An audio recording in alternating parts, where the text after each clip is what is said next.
really well now that everyone has transitioned to a virtual life. You know, Ruth Bates used to run a virtual chapter that we had, and we just really didn't have any interest. But, you know, this is the silver lining of COVID, I guess. Because I think that this is going to be something that will continue for a lot of people who don't have time to go out at night or who have young kids or whatever the situation is. I think Okay. it's a great idea for people who are going to be the presenters later in the month with their own chapter. Right, right. I agree. That's so good. All right, everybody. I'm going to go ahead and start. And Margaret, it will be reading the dinner affirmation in a minute. Would you mind stop sharing screen for just a moment, Melissa? Thank you. And we are recording. So I'm so excited tonight to introduce Melissa Matthews to everyone. If you haven't met her, she's our volunteer manager. She joined us last June, July? August. Oh, August. Wow. It took a long time for us to bring Melissa on, but she is amazing. And if you have the opportunity to work with her, I think you'll be very, very happy.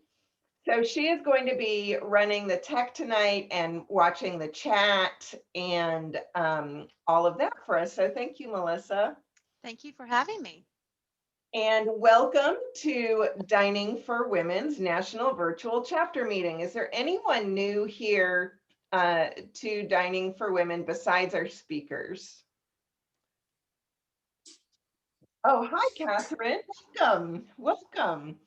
Well, we are a community dedicated to global gender equality, and you are among friends. So welcome, and please follow up more and reach out to us, and we'll be happy to help you find a community near you as well if you are interested in meeting in person soon, hopefully. I just want to remind everybody to keep themselves on mute. It's the press the button in the top right corner of your video. We do love to see your videos, so if you want to put yourself on video, I think it's great so we can all recognize each other and connect. And then I also want to remind you of the chat. If you go down to the bottom of your screen, there's a little speaker bubble. If you click on that, it will open your chat window and you can privately chat with someone that you choose who's on the Zoom, or you can chat with everyone. And we love to see where everybody's from, what chapter they're in, maybe if they had something for dinner from our recipe list. That would be great too. Or if you have questions for our grantee. And we are recording. Oh, and speaker view and gallery view. So up in the top right corner, there's a little view button. You can press speaker view, and that way the person who's speaking will be really big and you can see them very easily. Gallery view is when you can see everybody speaking. So just remember that. Whatever you prefer. I like gallery view. All right, now we're going to have Margaret read the dinner affirmation, the Dining for Women dinner affirmation. As we share food, we share something of ourselves and we honor each other. We recognize the powerful associations of women to food, life, and nurture in all cultures. We honor the importance of those. We also recognize the burdens they can bring. We remember the women about who we've learned, the ones they strive to nurture, and the organizations that are trying to nurture them. By eating together, we remember and honor those women who also have favorite foods and family recipes. And we express the hope that through our efforts, they may find more sustenance for their lives. May we all be able to feast together someday. And in our St. Paul chapter in Minnesota, at the end of this, we always say, "Ah, women." Thank you, Margaret. That's great. That's great. So I'm really excited tonight that we are introducing our March featured grantee, Women Advocacy Project. And all our speakers tonight are from the Advocacy Project, which is Women Advocacy Project's fiscal sponsor. And if you don't know what a fiscal sponsor is, at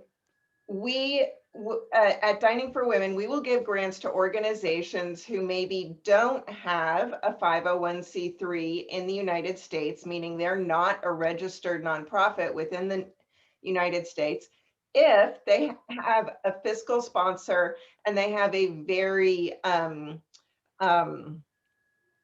good working relationship, but also a relationship of support with the fiscal sponsor. And in this is a perfect example of a fiscal sponsor, because the Advocacy Project is obviously very, very connected to Women Advocacy Project.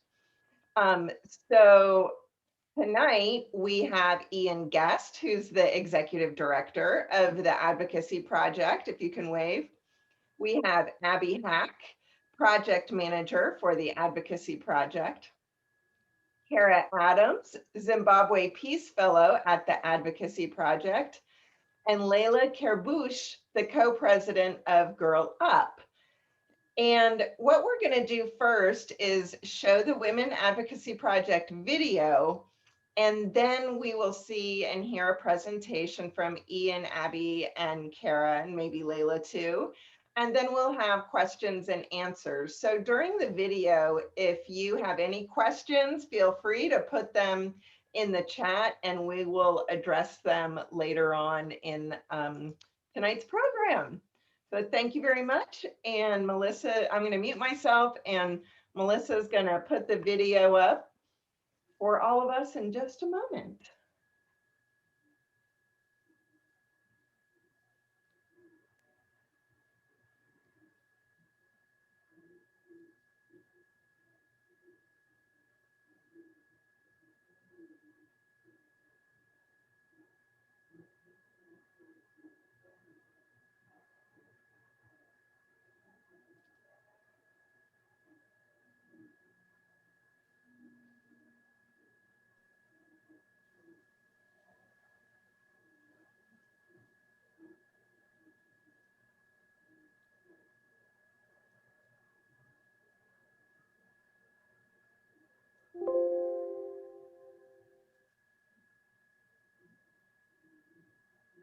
My name is Miriam Mwazi. I'm one of the girls who are doing soap production in Chitungwiza. This production had really helped us as girls, and now managing to have our own pocket money, buying our needs like sanitation, and even helping our parents paying school fees since it has been hard for them. And this product of us we are producing is on high demand. We are getting a lot of customers ordering for our product. Thank you.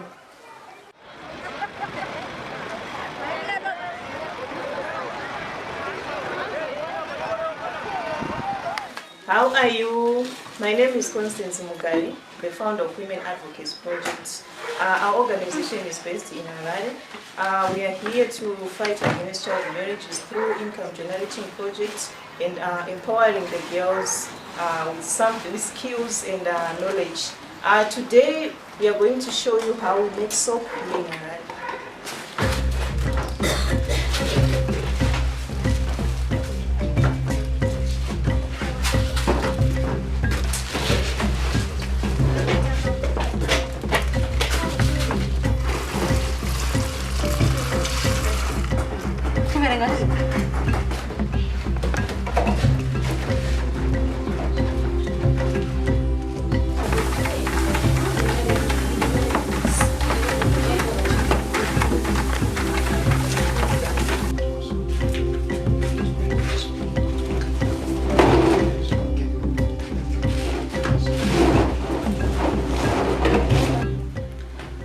after spending 2 days here producing, we left our dishwasher for 1 day to settle, and then we came back to do the filling and the sticking.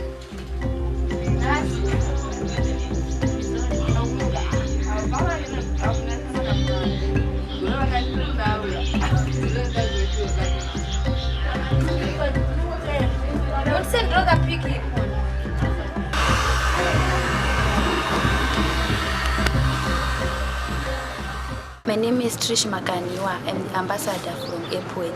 Since we have started to do soap making project, we have seen a lot of changes in my community. Most of girls were school dropout first, and then since we started to produce our dishwashing liquids and sell in the market, I've seen a lot of changes. Most of girls, they are going to school. They are now able to do some activities, and so the girls are now able to buy their own clothes. And then so I think the Women Advocates Project, because these girls are now empowered. Thank you. My name is Evelyn Sakiti. I'm the ambassador here in Chitungwiza, and these are some of the girls that I work with. So after we finish the production at Marlborough, the soap comes here, and this is where I live with my parents. So this is where we keep our soap. So after that, we always the girls came here to collect the soap so that we can go and market our product. Like what we are doing right now, we need to go and deliver our soap. So this is it.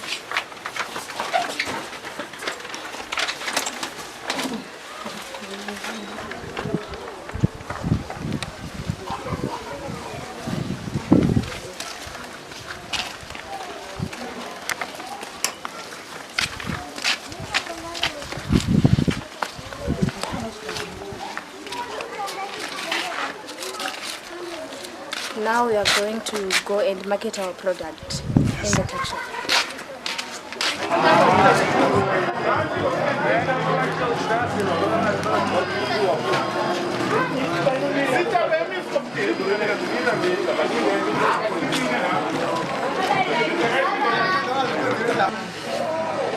Second page,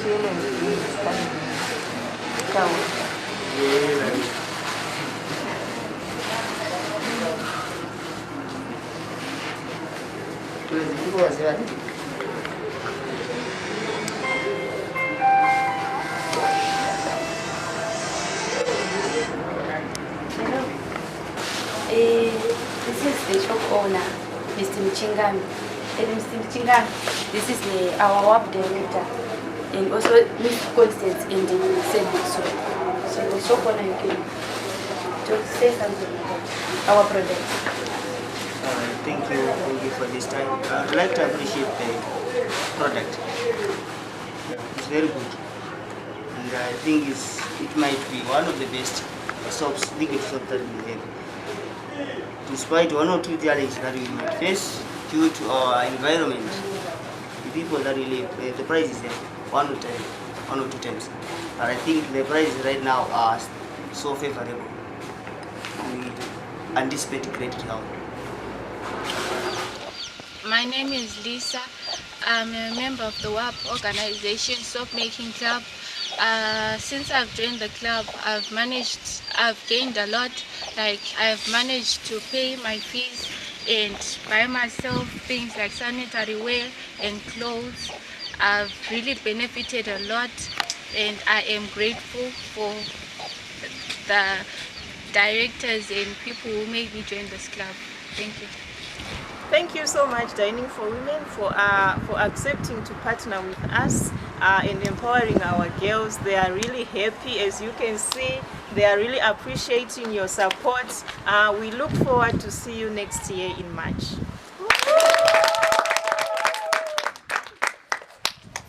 Thank you so much, Dining for Women, for accepting to empower us as girls.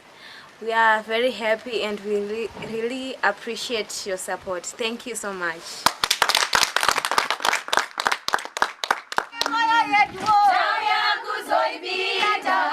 Kuzoibika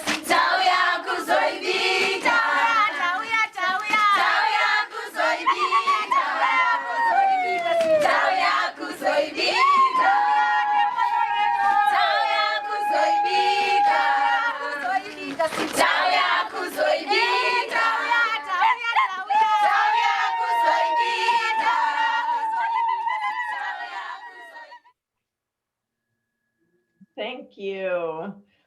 One of the things that I love about this video, and I want to play it all the way through, is I think that you've listed like every single person who is in the video, and our videos don't often do that. And I love that, to see all their beautiful names, and thank you for adding that.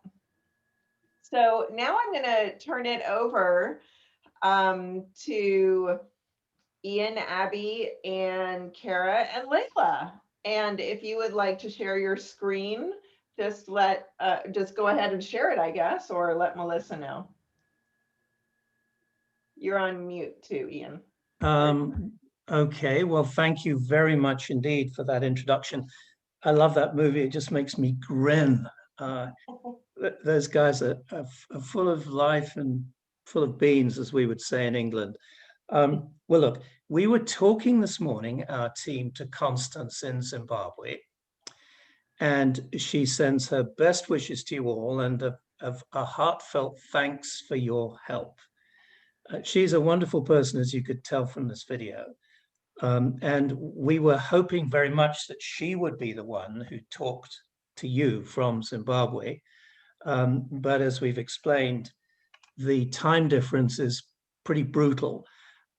They'd have to get up about 3 o'clock in the morning, and they face all kinds of problems with electricity and the rest of it. So they have delegated us to talk on their behalf, which is we're delighted to do, but we would far sooner Constance was here in person. Now, let me introduce you to our team. We've got 4 people on our team, all of which can bring different perspectives to bear on this project in Zimbabwe. And they can maybe introduce themselves in a moment and concisely and just explain the role that they play and why they're here as part of this discussion. We have known this SOAP project since it began.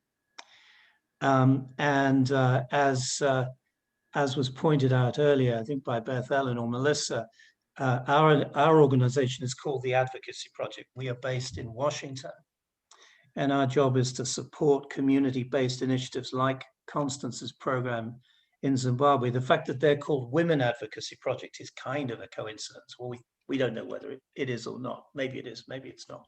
But anyway, we're very proud of the fact that we almost share the same name. And as I think I mentioned in my little note, our organization has been sending volunteers to work with Constance and her team for the last 3 years before the pandemic arrived. We will send out graduate students who have helped that program to develop and mature. And we're just enormously pleased with the way it's developing. I mean, they have done so much good work over the past year in the middle of this horrible pandemic. And we'll tell you a little bit more about that in a moment. But let me turn over now to my colleagues, Abby, Kara, and Layla, and they can all introduce themselves very briefly, and then we'll get back to the substance of the discussion. Abby, would you like to go next? Sure. So my name is Abby. I'm a senior at the University of Illinois. So I'm going to be graduating very soon. And I started working with the Advocacy Project last August and with Women's Advocacy Project in about October, I think. I joined on right when they started to begin selling a lot of their products. So that's kind of when I started becoming very familiar with WAP. Great. Thanks, Abby. Well, Abby's also manager of our program. So, you know, she's the boss. When she says something, we jump into line. Let's move to Kara next, who's from a similar part of the world from Abby. Hi, everyone. Thanks so much for having me tonight. I'm really happy to be here with you all. My name is Kara. I also go to the University of Illinois in Urbana-Champaign. I'm a junior there so far, and I've been with the Advocacy Project for a couple of months now. I started with them in this past January, and so that's when I have gotten to connect with the Women's Advocacy Project, and I really love being able to work with them once a week. It's a really rewarding program to really be a part of, so I'm very happy to be here with you all. Great. Kara didn't tell you, but maybe she can explain a little bit about this later, but Kara is also reaching out to high school students in the Chicago area and introducing them to the girls in Zimbabwe, which is the kind of thing that we love to do. And Kara's very good at that. She's got wonderful contacts in Chicago. And I'm going to pass on to the last member of our group, Layla, who is a high school student herself in Arlington, Virginia, and has kind of broken the ice and showed us how, in fact, you can connect those girls in Zimbabwe that we saw in the video with high school students over here. So take it away, Layla. Hi, thank you all for having me today again. I'm Layla. I'm a high school senior from Wakefield High School in Arlington, Virginia. I'm co-president of Girl Up at my school. And essentially what we've done is a group of girls here in Arlington have created a quilt about how COVID-19 has impacted us. And in Zimbabwe, they've done a similar project with a group of about 12 girls, I think. So we've kind of worked side by side on that project together. Super. Thanks, Layla. Well, we've got to know Layla and her team very well, and I must say, do enjoy meeting them. And Layla and her group in Arlington will be having a Zoom talk with those girls in Zimbabwe on Saturday. And that's going to be quite an event. The last time they talked, I don't know, Layla, what was on the agenda? Snow was on the agenda, which the guys in Zimbabwe had never seen before. We were talking about vaccinations. And of course, Zimbabwe has not received nearly enough vaccines yet. But I think there's a real friendship developing between those girls in Zimbabwe and Layla's team here in the States. So they're both sort of teaching each other about how they live, which is quite wonderful. Kara's picking up on that and taking it to Chicago. So that's the team, and we'll come back to them in a moment for a little bit more specific information. But let's focus on the SOAP project for the moment, because that's what Dining for Women is supporting. And I think our job tonight is to explain a little bit about the context, the background, how they've evolved, and some of the challenges that they're facing, particularly during the COVID period. So I will keep this short because I know that, it's late at night, certainly for us guys on the East Coast, but also, open up for questions. And I did see in the chat box, there was a rather good question from Ruth, I think, about why they're using plastic bottles and couldn't they do something different to save the environment or to help the environment. And I'm sure that we're all sympathetic with that. But let's put this program into a little bit of context. So the challenge here that these girls are facing is mainly poverty. And what poverty is doing is pushing them into early marriage. So when this program began 3 years ago, the focus for everybody was early marriage. Something like a third of all girls in Zimbabwe get married before the legal age of 18, which is kind of shockingly high. And one of the reasons is that incomes are so low, poverty is so high after years of mismanagement and economic collapse. Now, the girls that you saw in that video are living in 4 communities in Harare, and we've visited them several times. They look absolutely wonderful. They're so well turned out, they're spick and they're span.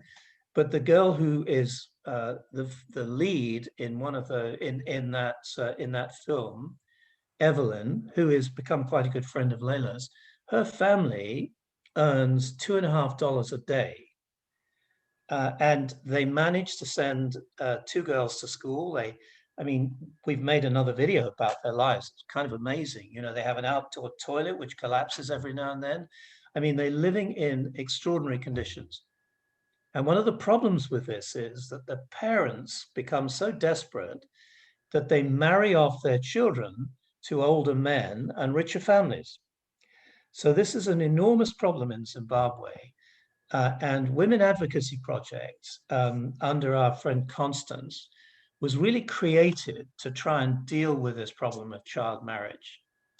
And what they've come up with, I think, is a very, very interesting model. And if it can be sustained and grow, I think it will have many lessons for not just Zimbabwe, but maybe the rest of Africa. So what they're doing is they're training girls to make soap and then go out into the community and sell the soap, as you saw in the video.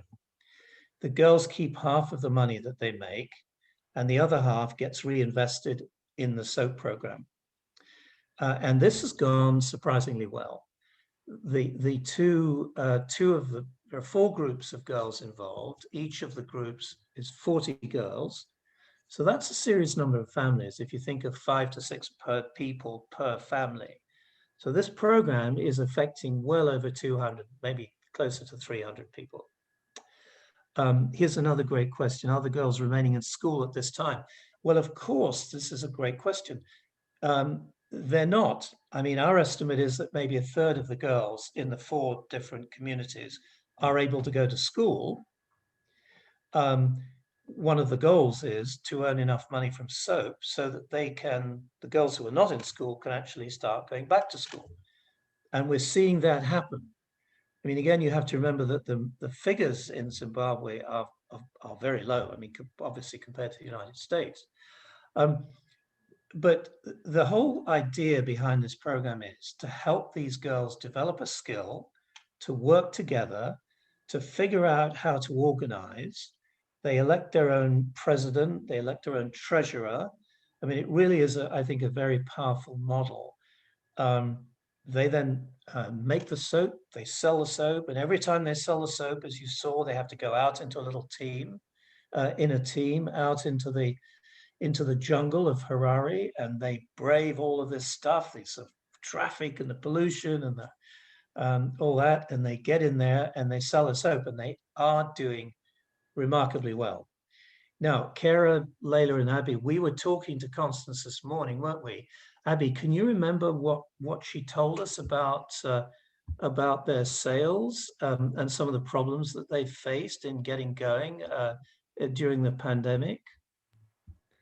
Yeah, I'll admit I don't remember any specifics, so you may have to answer this one, but I mean, it's just tough. They had a lot of issues in the beginning, kind of getting the official labels and everything that they needed. And there was a huge, long process to getting everything to be official because these markets want to sell official products. They don't want to sell products that haven't been approved by the government. And with COVID and everything, it's just they've had a lot of lockdowns, and that has made things really difficult for them to kind of go out there and really market these projects.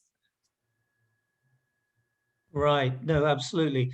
Well, we heard from Constance today that they have produced, now, Kerry, you can help here. How many, was it 2,500 bottles, I think, of soap? That's what they were saying in the last 2 weeks.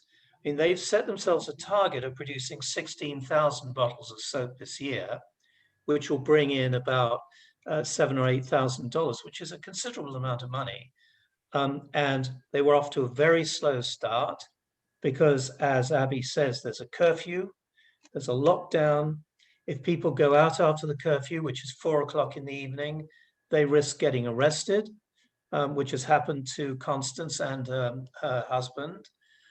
So there's a ton of pressure on them, and yet somehow they've managed to get the training going.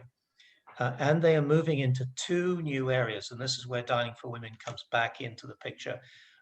They're working in 4 areas in total, 2 of which you saw in the video. And what your support is doing is enabling them to expand into 2 new communities. And they just started their training last week, and they've now done an initial training with with girls from both communities. And they've started to produce serious amounts of soap. So we're only into the beginning of March.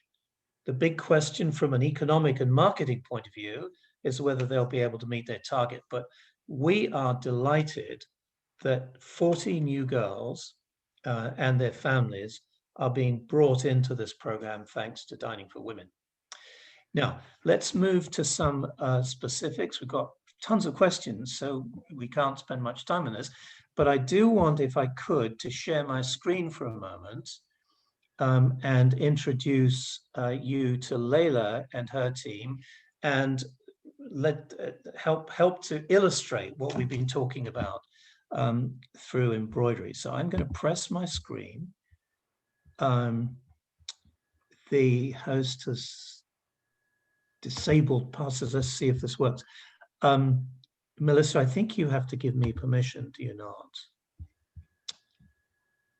You have disabled participant screen sharing. Okay, you should be ready. Let's see if this works now.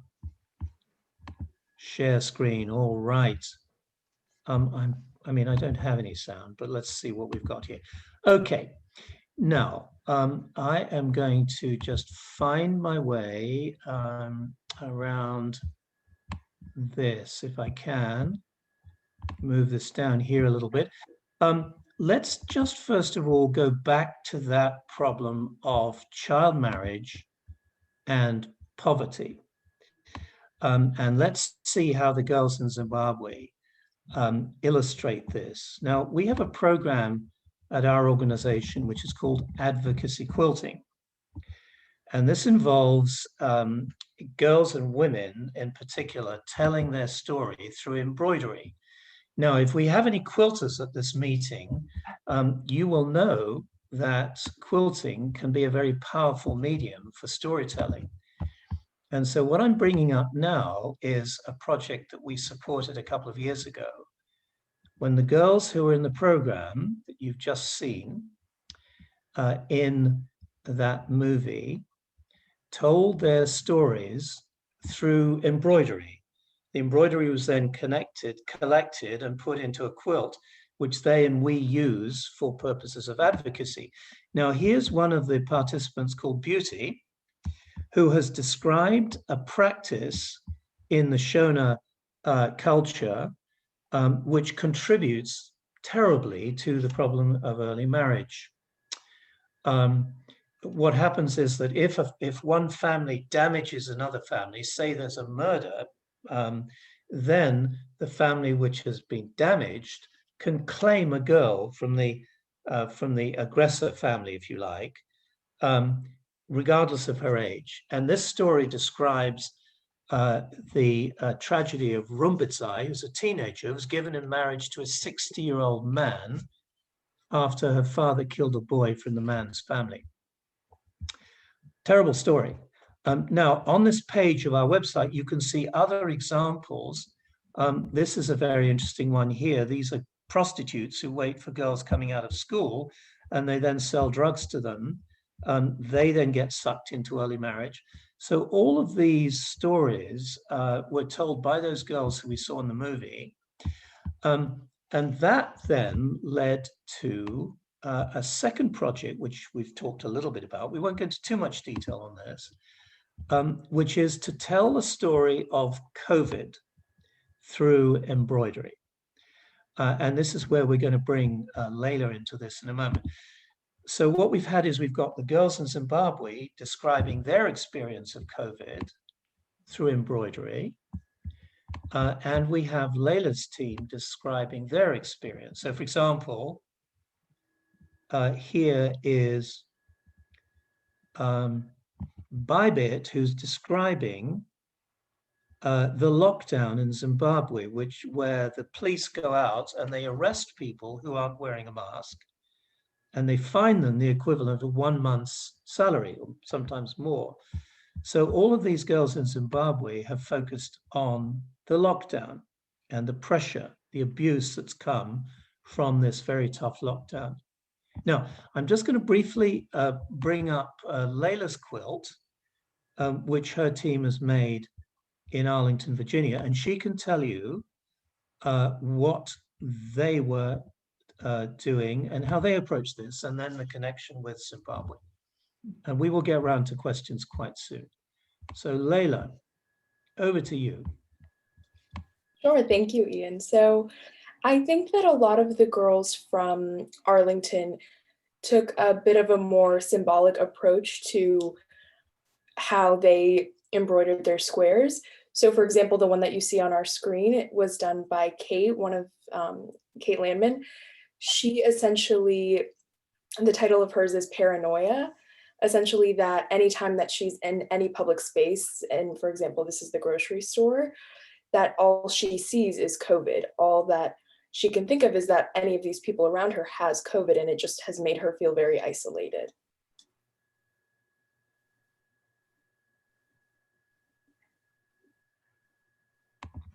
Let's bring up Layla's block here if I can. Sorry. And then we can carry on. Here's Layla. Yeah. And there's Layla's embroidered story. What is that all about, Layla? Sure. So essentially, I did my square. It's titled Community.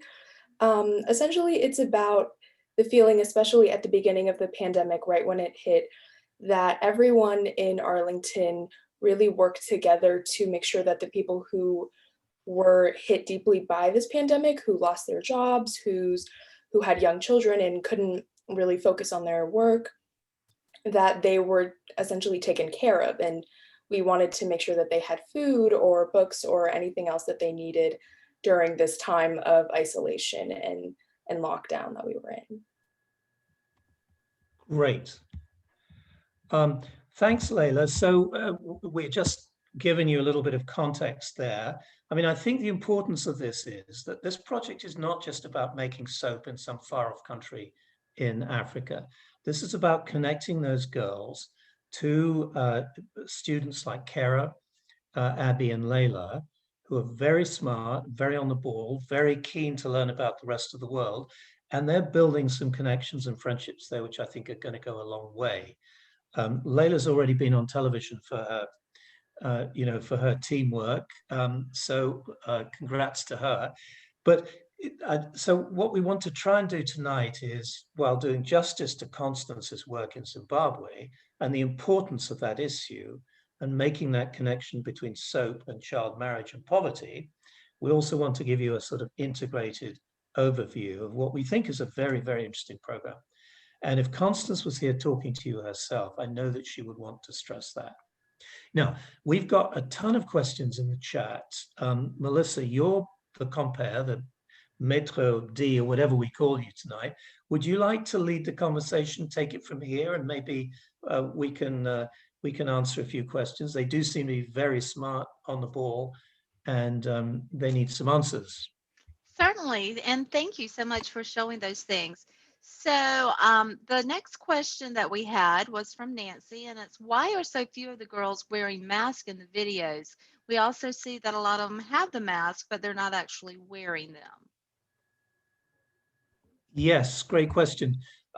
We have urged them to use masks, and we've also made a little bit of money available for that. They have been very careful about this. They've done most of their work outside. When they were making the soap inside, you saw they were wearing masks. They do observe social distancing. And I would throw something else into this discussion, which is when COVID sort of invaded Zimbabwe,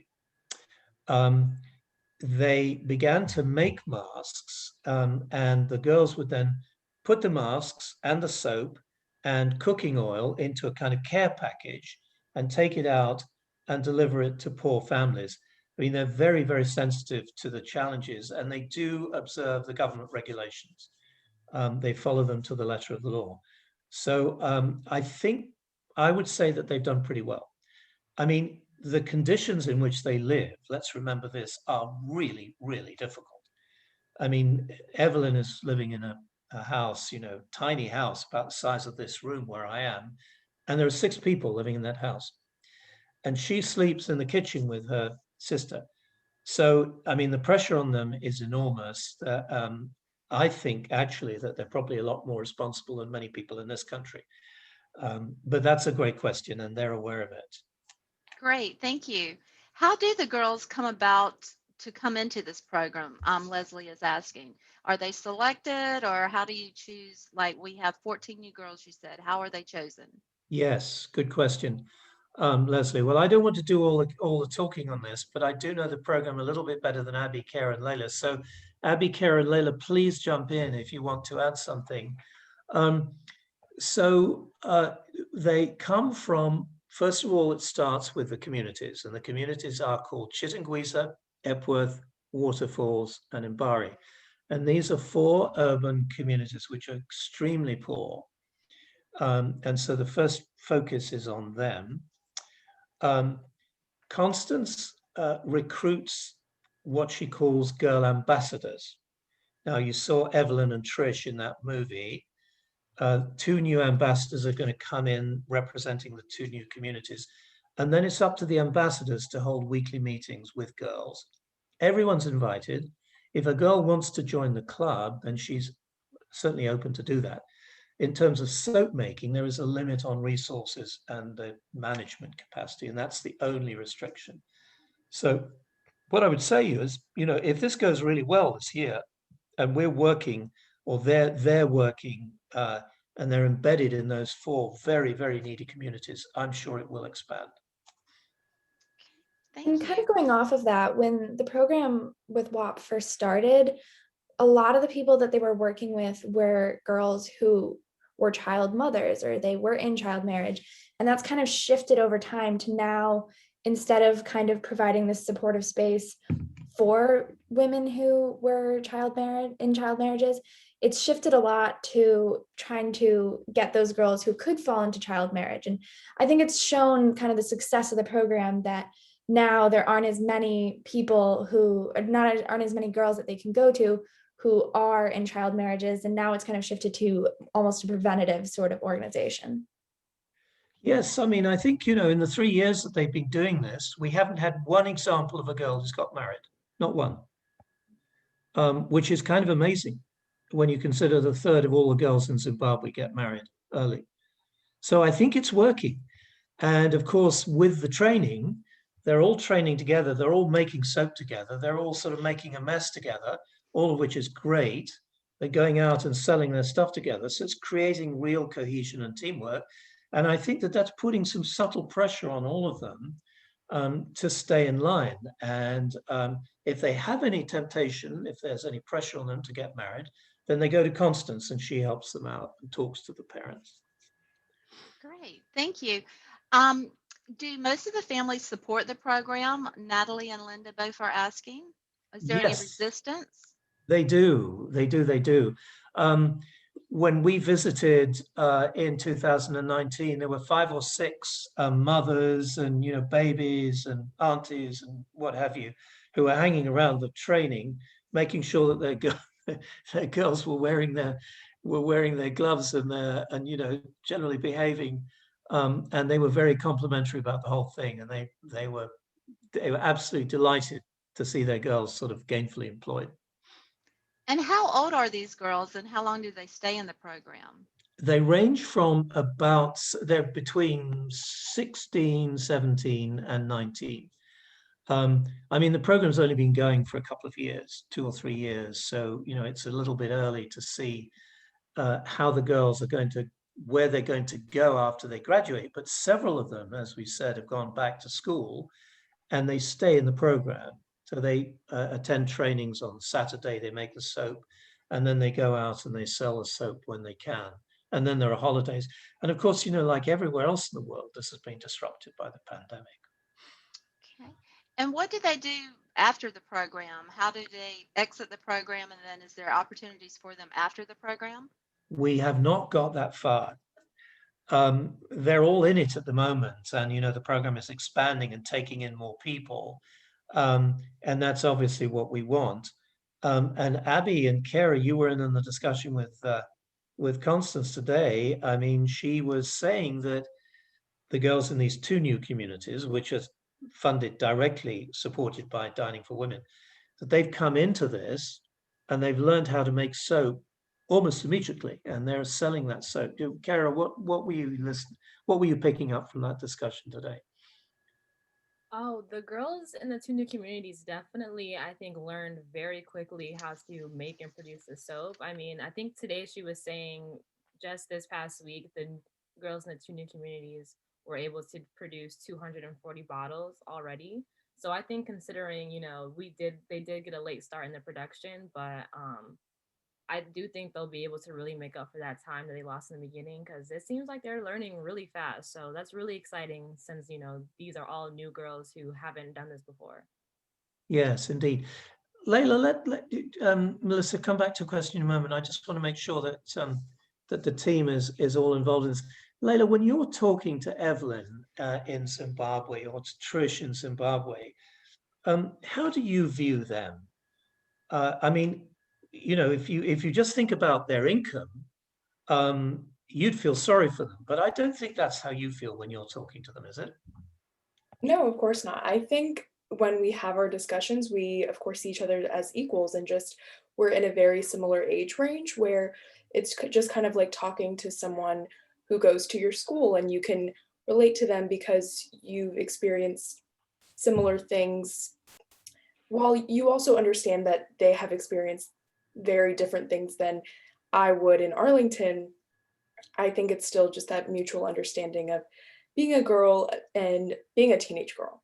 So, for example, like this Saturday, our theme is jewelry, and we're all going to talk about our favorite pieces of jewelry and where we got it and kind of the meaning behind it. So that's how I view that. And the reason, as we've said, the reason why this connection with the Arlington High School students, and if CARE is able to bring in high school students in Chicago, the reason why that's so important for the girls in Zimbabwe is that it keeps them really motivated and it gives them an incentive. And it's all part of the leadership role that they're beginning to play over there in Zimbabwe in the middle of this pandemic and under the kind of pressure in which they live. I mean, I have a tremendous amount of respect for them. I really do. You cannot go to that country and spend time with those guys and not come away impressed and think that, you know, I don't know, it's a bit cliche to say it, but Africa's best days may lie ahead. Who knows? Anyway, Melissa, back to a question. Well, we are almost out of time for questions. There are still several in the chat room. Ian, if you or one of the young ladies would like to answer them as we continue with our SUSTAIN grant for the time, that would be great. You could go into the chat room and answer those. Basically, it's where the products are coming from.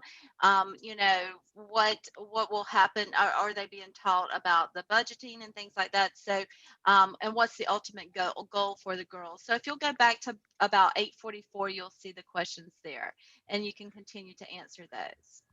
Melissa, do we see 48 questions in your chat room? No, that's the time. We have 8:44. Any other developments in product, the ultimate goal, that's where you would start answering those questions.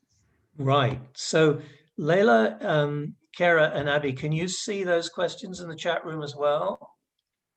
Yes. Do you need us to tell them to you? Well, no, I can see them. Okay. I'm just thinking if we can answer them together without kind of interrupting the flow of the meeting. Yeah. So Melissa, we're going to move sideways, answer the chat, and then we're going to let you get on with your good stuff. Is that right? That's correct. Beth Ellen? Yes, thank you. If you all can type in the answers to the questions in the chat and we'll get moving. Thank you so much. This is, I love seeing the connection between the high school girls here and the high school girls there. That's just one of the things that we're always trying to get across, that we have so much to learn from the women and girls in our programs here. And I agree with you. There's no question that the innovation and the ideas that are coming out of many countries in Africa are just, it's staggering at this point. And I think that because the infrastructure there just skipped so many generations and has gone right into a digital infrastructure, it just changes everything. So I think that it's going to be an incredible next couple of decades. Yeah. So we're going to go right into Africa People and Wildlife, which is one of our beloved projects. Right. And they are a sustained grantee This is the last year of this $75,000 grant, and we're going to show their video for you. Fantastic. Well, thank you all very much. I mean, that's been a great experience. And we learn from you, and I certainly learn from my younger colleagues. We all learn from each other. So we're going to go in and answer some of these questions now. Abby, Kara, Layla, feel free to join in, okay? We type our answers down the bottom while our hosts learn about wildlife. That's exciting. Thank you.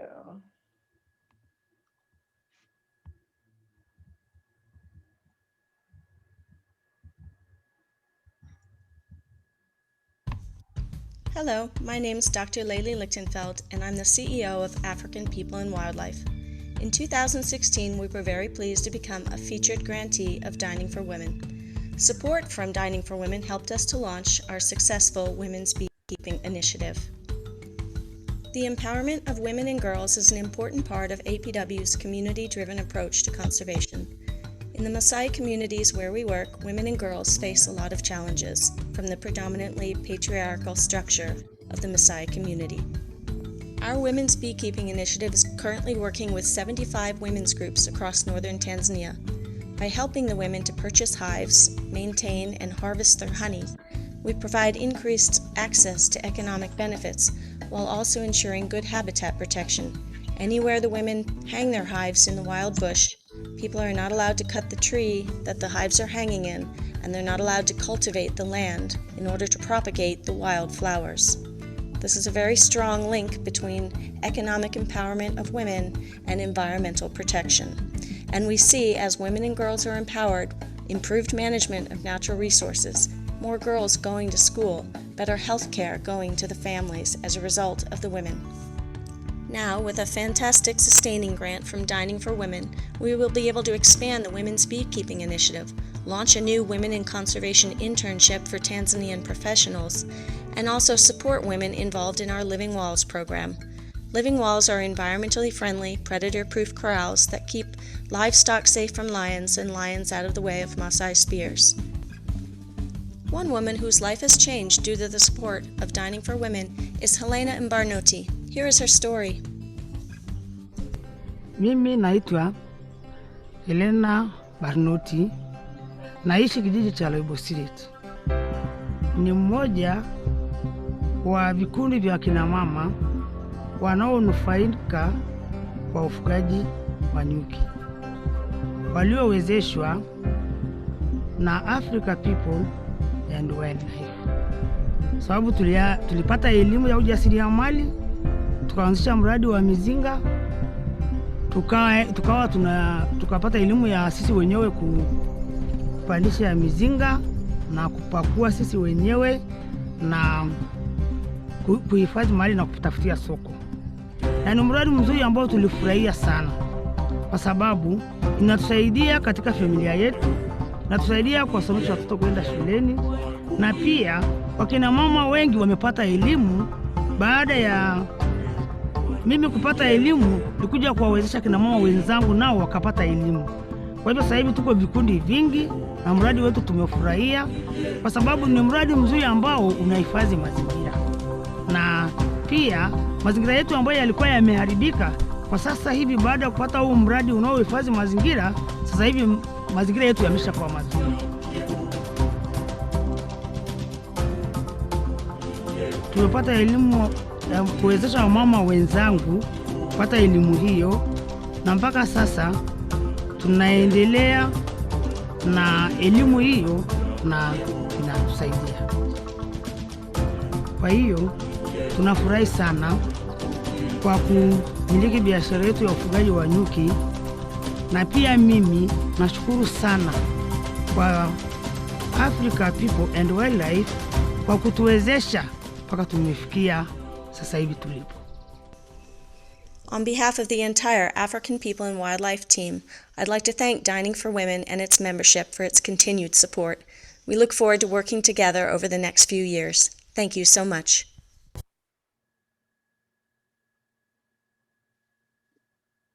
All right. Well, some of you may remember Africa People and Wildlife, Layla, who was speaking, presented at our 2018 conference in Washington, D.C. at the U.S. Institute of Peace. And then also last year for International Women's Day, she was part of the conversation because our focus last year was climate crisis and climate justice.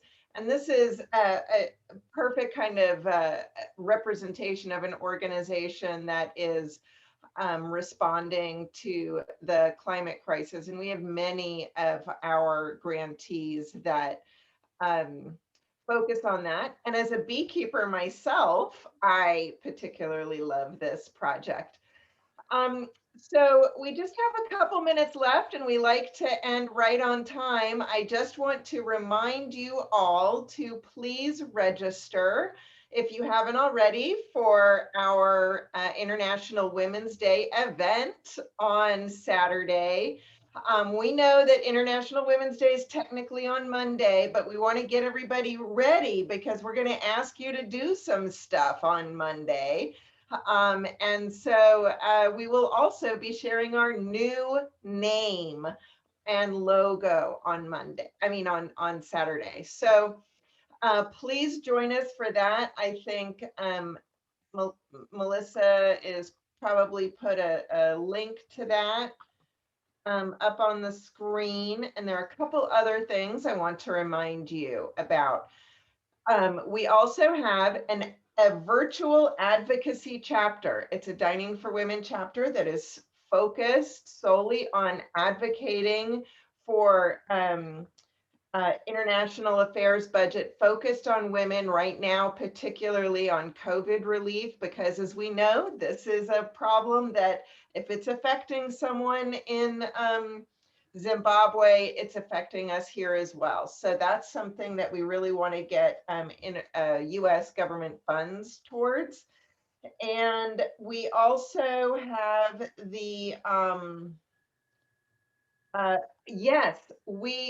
so in the past, we have participated in the UN Commission on the Status of Women in their side events in New York City.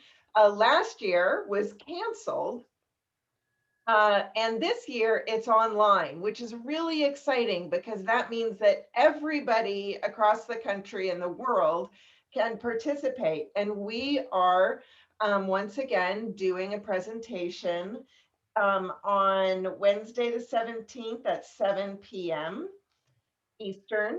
And so I encourage you to not just check us out, but also to check out all the other presentations that are being done with people from around the world. It's a wonderful venue, and you have to register first as a participant, and then you can go in and select the events you want to go to. So it's like registering for a conference, and then you can go and select the things that you want to see. And our topic there is women, gender equality, and climate change.